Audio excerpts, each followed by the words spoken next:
Hi, this is Arthur Hill, Senior Technical Analyst with StockCharts.com. Today we're going to tell you all about relative rotation graphs.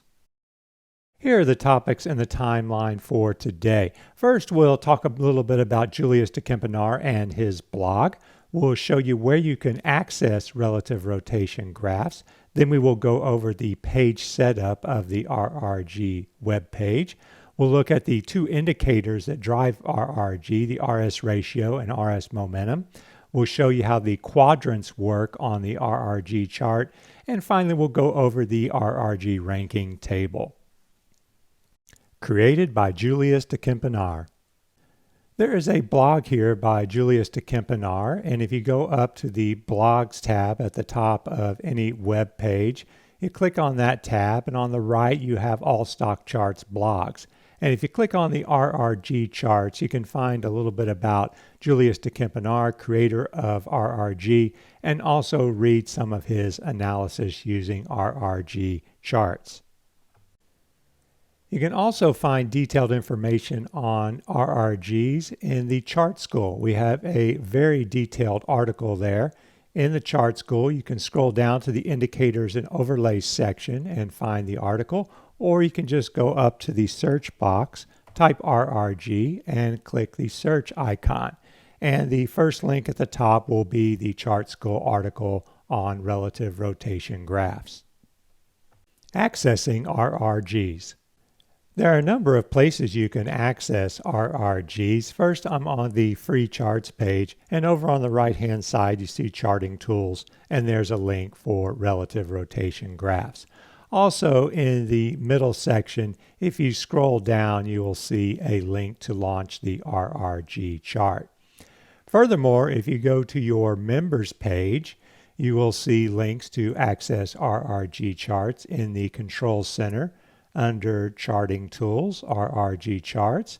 And if you scroll down to one of your chart lists, you can immediately put that into an RRG chart.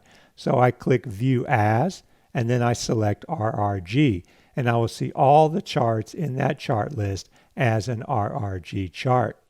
Furthermore, when you're in a viewing mode on a chart list, you can go to the top of the page and you can click the View As drop-down menu to select another viewing option, and RRG is of course one of those options. RRG page setup.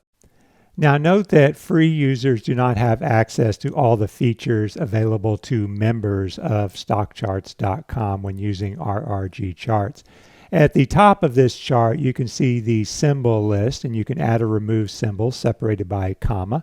Then we have the benchmark, which we are using to compare those symbols to. There's a drop-down menu where you can change the group that you want to analyze. You can change the time frame, the period setting, and once you've made those changes, you can click Update to refresh that chart. In the middle part, we have the actual RRG chart itself with the RS momentum scale on the left and the RS ratio scale on the bottom. There is the slider where you can change the date range for the RRG, and you can see how the RRG moves when I click and drag. You can adjust the tail length to make it longer or shorter. Below the tail length setting, you can see other settings to animate the chart. You can enlarge the chart, or you can decrease the size of the chart. If the tail lengths exceed the chart area, you can fit the chart so that all the tails fit within that.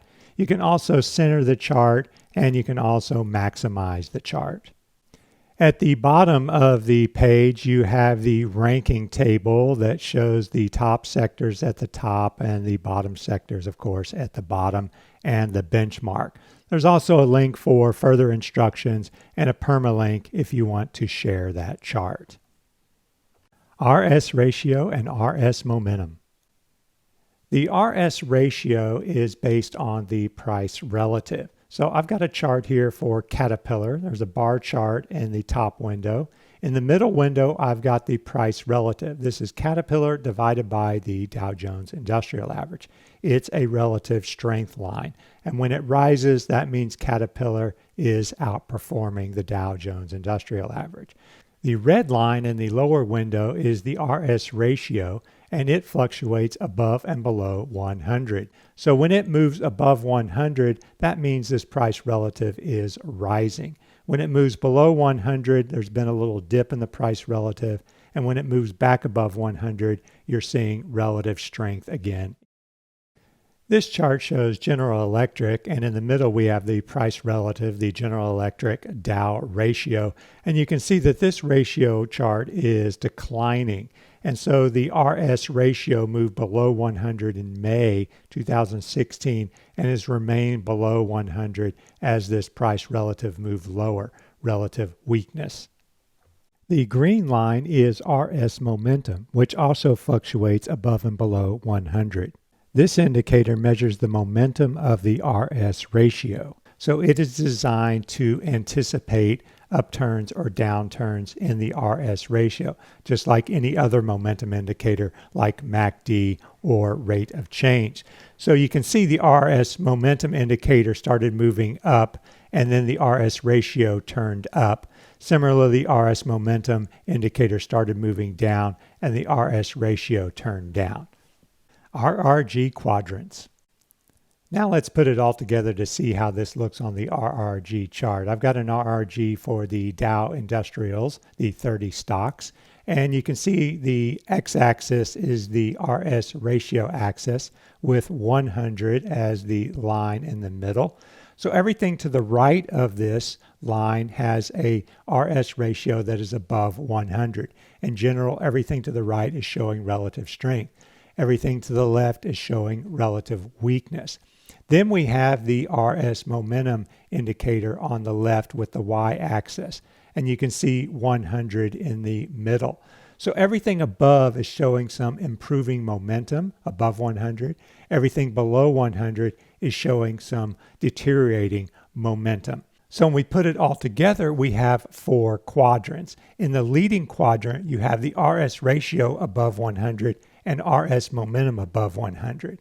In the weakening quadrant, the RS ratio is still above 100, but the RS momentum indicator has moved below 100.